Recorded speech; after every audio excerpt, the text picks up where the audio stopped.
suppose the real question is, what do most people do by torchlight? I'm at the beach. At the beach? I'm at the beach. Oh, why? I got enough sand to make a beach. It was like when I started this job. Do you remember this frame when it was all freshly done? It's coming off though. Yeah? Yeah. Just takes a little bit of encouragement. Oh. I'll let you carry on. I'll see you in the morning. It's like an old friend. You kept saying that yesterday. You kept saying hello, old friend. Well, we both intimately know this bike quite well, don't we? It's back. Welcome back to the channel. You will have just seen in the previous video, I was sitting on Freddie's couch, American, who do I think I am? Couch. Yep. In his couch, in his garage, saying about how we've picked this up because we have capacity currently. You will have then seen us squeeze in the kickback show. Yep. Slicing our capacity in half. Yeah. So we got a week, basically. A week ideally, given the time frame we originally set. Yep. However, it is Freddie and he can always just keep the Harley a bit longer and get a press bag if we're not, but we would like to get it back to him. So we have, swizzle around, a new set of plans. We have a whole new list. Yeah. Top of that list. Foster cat. No. Top of that list is re-clean bike, for which there is an array of things collected on the bench. There is. Behind Puss. There is. Let's move Puss so you can see the array. This is the nice array of things. Yep. And I don't want to clean all of it out. No. Because I think some of the sand is memory, so patina. And we also have, when Puss is done standing on it, a book with some information in that what should happen at 6,000 miles, 12,000 miles, and every 2 years, which we're going to make sure get done because we don't know. I know Freddie's been servicing it. I know it's been places, but I'm not fully sure on the ins and outs. Yeah. So cover all bases. We've had David come over and put an exhaust on. Yes. Which we may have to do some. I've definitely got to remove the cans to get the rear wheel out. Yeah. Disclaimer, is that the right word? We're not taking it off because David didn't fit it correctly. If we take it off, it is purely because there's more cleaning to be done and there's a few other bits that we need to get to that we can't with it on. David did a cracking job at putting it on. Absolutely. So yeah, we need to get it on the stand that it was built on. Mm-hmm. And get the back wheel out. Well, we need to have a look at the back wheel because the MOT said there was free play in the rear wheel bearings. Yeah. Now we have a full set of wheel bearings and seals anyway, which will probably just fit. Yeah. But so job one is just blow it all apart. Yep. Make a mess.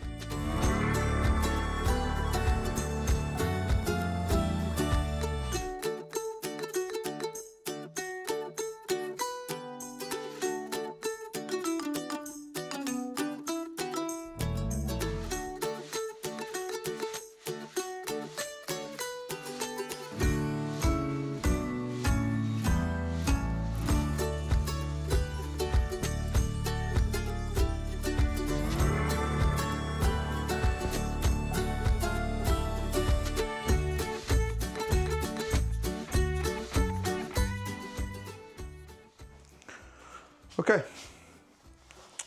Take that wheel out then, you. So there was a complaint on this, wasn't there, about rear wheel bearings? Oh, on the MOT. I thought you meant to complain from like somebody, like Freddie or something. No. Yeah.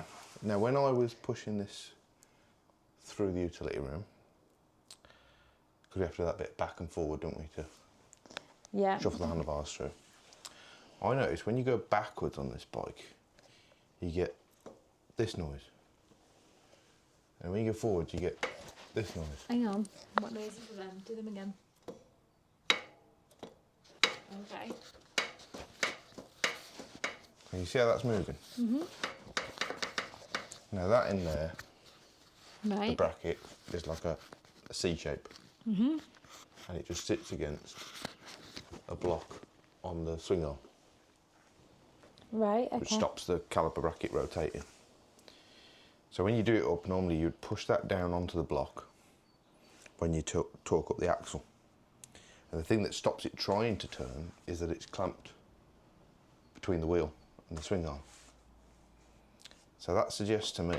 You're missing the clamp. It's not clamped up, is it? Now, how far back did we ride home? 150 miles? Now, I have a sneaky suspicion that this wheel's loose and it's not wheel bearings at all. That's what they will have felt. You hear that? Yeah. Can you see that? I can definitely see that. But you just think it's not clamped up versus it's the wheel bearings. And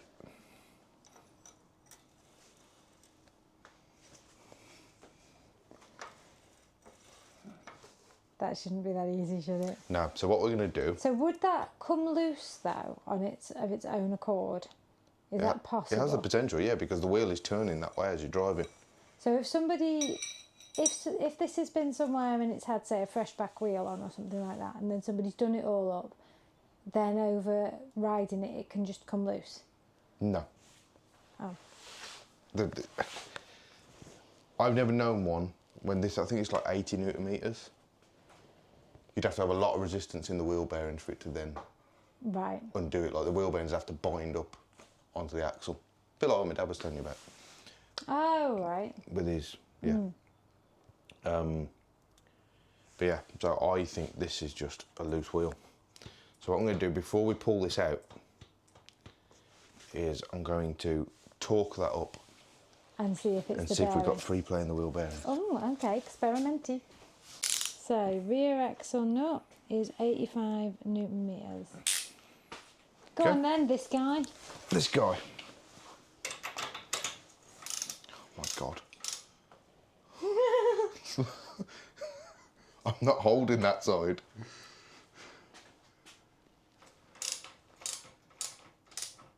That is tightening up. And this isn't even turning yet.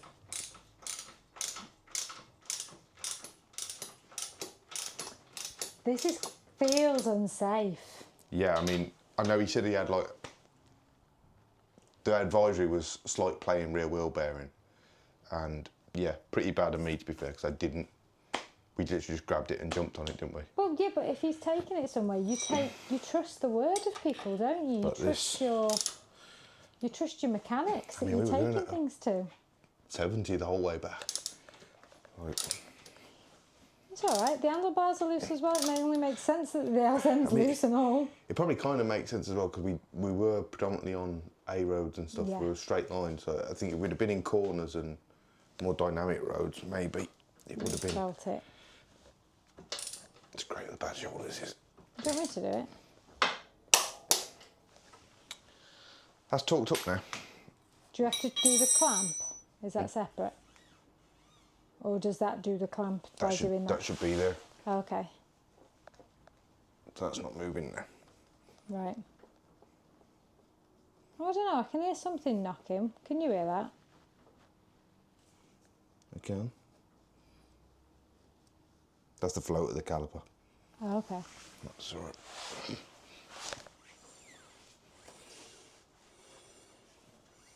Chain sounds lovely.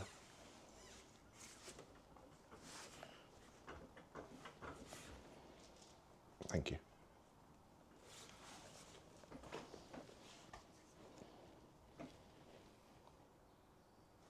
You've got no free play, have you? Nothing.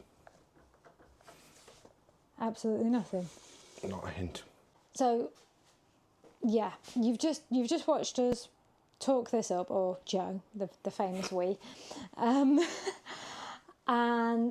I've just asked Joe a question, and I thought, oh, I'll film this because there might be people out there that also don't know this. So, that rear axle was loose, and I've just asked, like, what are the possible options riding with that? Like, does it all fall out and the wheel fall off and then all of a sudden you're just on your seat with no wheel scratching down the road? Or does it bind up and lock your wheel? Because that's what had happened to your dad in his story.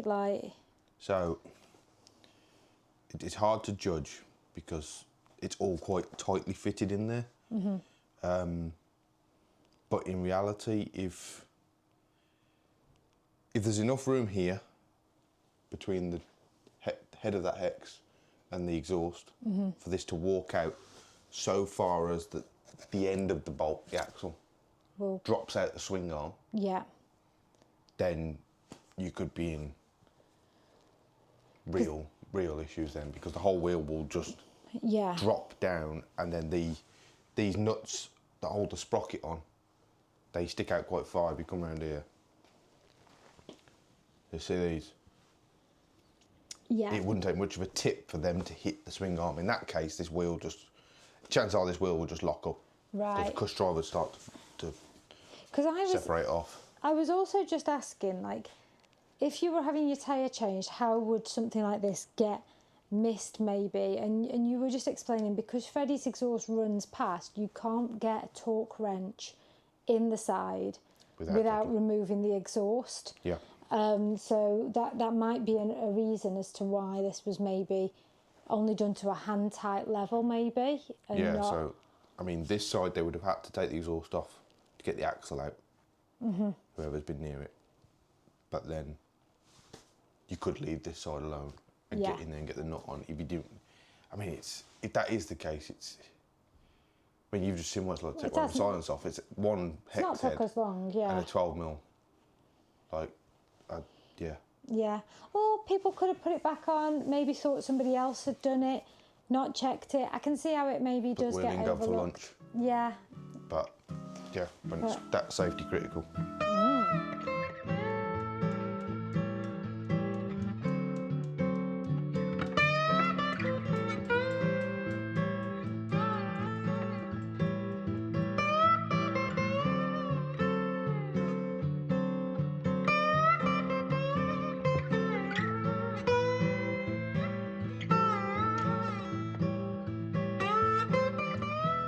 A few issues, aren't we? My eye's twitching.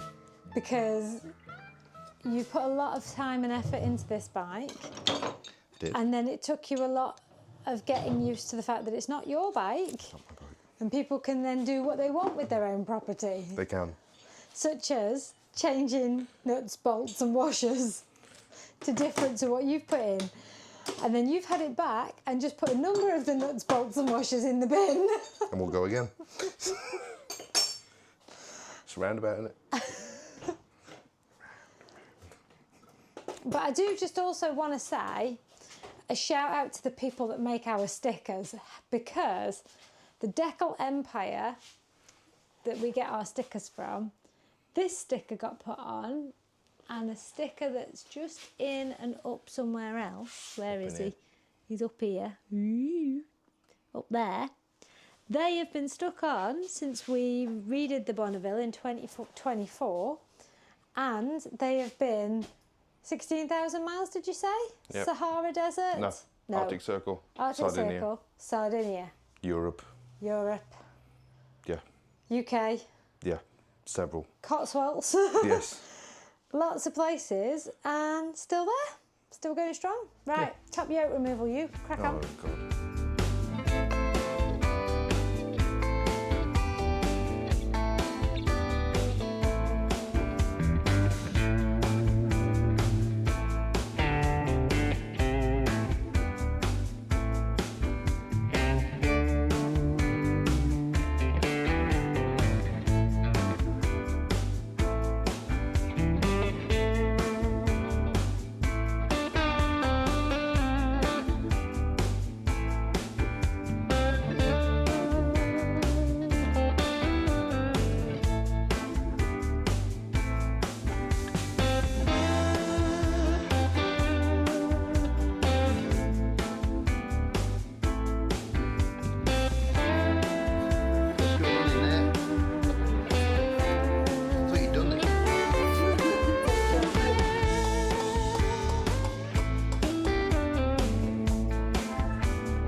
that is the wheel bearings out.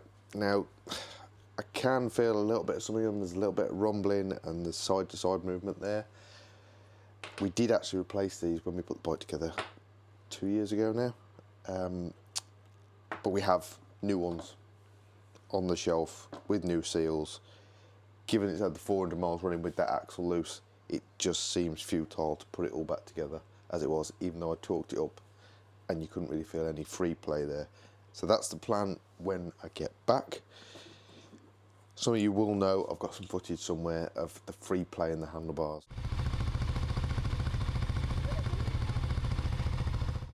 It was horrendous. These bushes have completely deteriorated. I've been looking at options, replacing this yoke. The scrambler yoke is slightly different, so that was a viable option. And then I spoke to Chris, who you will have seen on the channel previously, and his stepdad has a little workshop, and he has kindly offered to make up some sleeves to press into this yoke, and it'll effectively turn it into a rigid mounted set of bars, which I don't think is a problem. Most motorcycles have the bars rigid mounted to the top yoke. The Speedmaster of this generation and the America also has that configuration. Freddie has really, really isolated grips on his handlebars anyway, so I don't think it's going to make a blind bit of difference to him, but what it will mean is we eradicate this failure point and his bike will have plenty more miles going ahead. Me and Emily need to get on the road because we need to go and see Mark and see whether he can sort this out for us.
Are you filled up? I'm full and I've just put my central heating on, so I'm nice and warm. Oh, toasty keys. Toasty keys after a toasty dinner. Yeah, but I've also got my Zero Fit base layer, which is a win-win, and then my keys. But we do have to say a massive thank you to Mark. Yeah. I thought we were doing a shout out to the pub. I was pointing at the pub. It's a nice pub. It was a nice pub. It's a very nice pub. But yeah, Mark really got us out of a sticky situation with that top yoke. Yeah, I don't know what the rest of you are going to do that need bushes. Yeah, because he said he's trying to retire, so please, whatever you do, don't tell people where I am or what I do. So we're going to show you what he does and show you how good it is and then tell you can't have it. But we got it just for our mate Freddie, so yeah. Yeah. Good dinner. We're going to jump on the bike now and go home. You're very, very happy with your bike? I am. It's very good. I've been sweeping. Sweeping, doing for it. Yeah. So, yeah. We're about to get run over. We'll see you in the workshop. In a bit.